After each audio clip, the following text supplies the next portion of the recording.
À 5h-5, Bachar el-Assad capitule. En quoi ça nous concerne? On a un midrash, la source s'appelle Otsar Midrashim. Lorsque tombera le Néron de l'Est de Damas, je rappelle qu'il ne faut pas avoir peur. Le rabbi de Chabad, qui était un grand rabbin, il avait dit cela, et Baruch Hashem.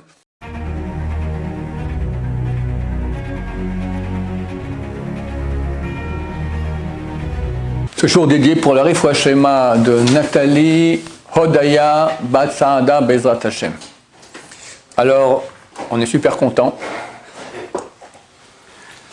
Le Zohar HaKadosh avait dit que 70 jours après la mort du gouverneur de Rome, Mashiach viendrait.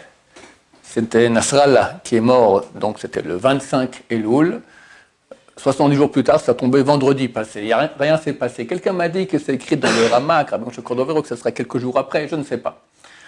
En tout cas, c'était une option qui s'est paralysée en tout cas ce vendredi, mais peut-être très bientôt. Et là, on apprend que ce matin, on est dimanche, à 5h-5, Bachar el-Assad capitule envers les djihadistes, d'accord? C'est tout à fait anormal. Je crois que ça fait même pas 2 semaines qu'ils ont commencé à se battre. Et en 2 semaines, ils ont conquis un pays aussi puissant que la Syrie. Il faut comprendre que la Syrie, c'était le pays le plus puissant arabe contre nous. Il y avait l'Égypte, on a fait la paix avec l'Égypte. Après, c'est la Syrie, d'accord? Un pays qui a torturé les prisonniers juifs, etc., israéliens pendant les guerres des 6 jours, la guerre de Kippour, etc. Un pays terrible. Et Bachar el-Assad capitule face aux djihadistes qui, je ne me souviens pas, peut-être à Blitzkrieg pendant la Seconde Guerre mondiale, je ne sais pas, jamais vu un pays conquis aussi rapidement. Et on n'avait jamais entendu parler d'eux. Tant qu'ils viennent comme ça, il s'avère qu'en fait c'est la Turquie.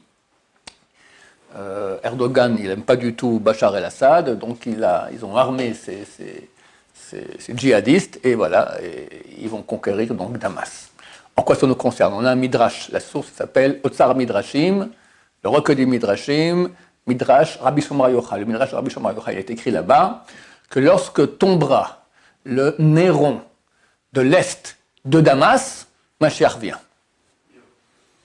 Néron, c'était un César qui a brûlé Rome, d'accord? Les Romains ont dit qu'il est devenu fou et qu'il a brûlé Rome. Il y a eu beaucoup de morts. La vérité, il n'est pas devenu fou, il s'est converti au judaïsme, d'accord? Mais pour les Romains, ça s'appelle devenir fou. Son arrière-petit-fils était Rabbi Meir Balanès, descendant de Néron. D'accord? Alors, tu as aussi un fou comme ça, du même genre, qui est aussi un grand meurtrier. Bachar el-Assad, il a tué au moins 1,5 million de Syriens. Au moins! D'ailleurs, il a des entrepôts, des réservoirs d'armes chimiques, on a très peur de cela. Israël a mis d'ailleurs toute son armée maintenant, une grande partie de l'armée se trouve au Golan, pour bien fermer la région qui n'est pas une tentative d'invasion. Si c'est la Turquie qui est derrière les djihadistes, Erdogan a souvent dit qu'il viendrait conquérir Israël, maintenant il a la voie libre. Bon, peut-être qu'on va vivre Gog ou Magog. Gog ou Magog, c'est une conquête de peuples du Nord vers Israël. Je rappelle qu'il ne faut pas avoir peur, surtout pas. Yanouka a dit très souvent, surtout ne pas avoir peur, avoir confiance en Dieu. Les grands d'Israël ont dit qu'il y aura Gog ou Magog, mais qu'il n'y aura aucun mal qui s'affaire au peuple d'Israël, il n'y aura que peur. On va crier Hachem et Dieu va se dévoiler, c'est la fin des temps, Bezrat Hachem. Le Midrash dit le Néron de l'Est de Damas. J'ai fait un petit calcul ce matin. Si on prend, on écrit Néron Hamizrach, le Néron de l'Est, ça fait en valeur numérique 606 avec les kolélim, on prend le chiffre 1 pour chaque mot, ça fait 608. Valeur numérique du mot Bachir el-Assad. Voilà, exactement, Bezrat Hashem. Je vous rappelle que le rabbi de Chabad, le rabbi de Lubavitch, durant la guerre de Kippour, en 73, donc en 73, l'Égypte et la Syrie, le jour de Kippour, ont commencé à conquérir le Sinaï et le Golan. Ils sont arrivés, ils ont beaucoup avancé. C'était une guerre très dure, il y a eu 3000 morts en Israël, et pour finir, l'armée a réussi, Baruch Hashem, grâce à Dieu, à reprendre le terrain.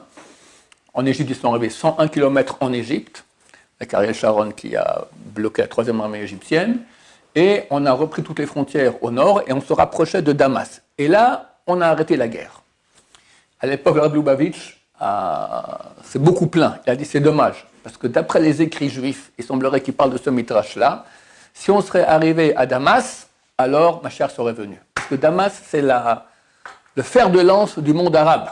הרבי פתח והתחיל, והוא התחיל בדברים אופטימיים. הוא אמר שהוא לא רואה את הבעיה כבעיה כל כך חמורה, ואנחנו יכולים לצאת מהסבך של המלחמה.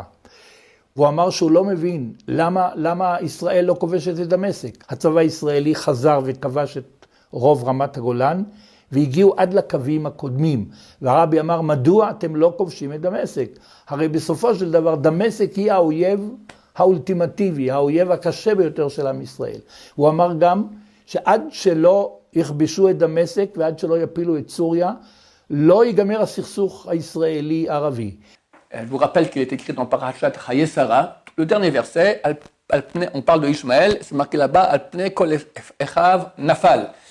Nafal, le sens simple signifie il s'est étendu. En face de ses frères, il s'est étendu. Le monde ishmaélite s'est étendu dans toutes les régions. Là-bas, c'est marqué dans le verset dans quelle région. Mais le Baal HaTubrim, ce grand rabbin du Moyen-Âge, écrit Nafal, comme tout le monde le sait en hébreu moderne, signifie, ou c'est en hébreu ancien, signifie aussi tomber. Pour nous dire quand tombera Ishmaël à la fin des temps, le verset qu'on a après, voici la descendance de Yitzhak ben Abraham, c'est le Mashiach, viendra Mashiach. Quand Ishmaël tombe, Mashiach y vient. Ça correspond à ce midrash qui dit que lorsque tombera le Néron de l'est de Damas, alors viendra Mashiach. Damas, en hébreu, ça se dit, ça s'écrit Damesek, les mêmes mots, les mêmes lettres que le mot Mikdash. C'est une permutation des mots Mikdash qui signifie le temple Bezrat Hashem. Et donc le rabbi de Chabad, qui était un grand rabbin, il avait dit cela, et Baruch Hashem, on voit cela devant nos yeux, donc on est très content parce que Baruch Hashem, Mashiach viendra très bientôt.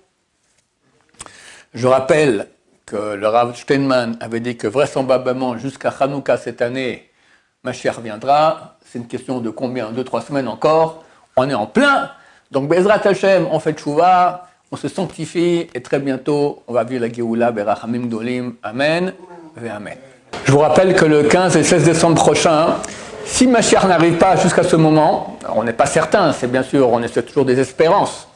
Alors nous avons notre grande campagne pour renflouer les caisses de la yeshiva et de notre association. Vous me direz, mais si Mashiach vient, alors pourquoi? Alors d'abord, on n'est pas certain. Ensuite, que faire avec l'argent? Quand Mashiach viendra, l'argent ne servira à plus rien. Alors au moins, quand tu donnes un tzedaka dans le ciel, c'est considéré que tu as donné et tu as fait d'une chose qui avait presque pas de valeur, parce que une valeur matérielle, d'une chose qui a une valeur divine et éternelle.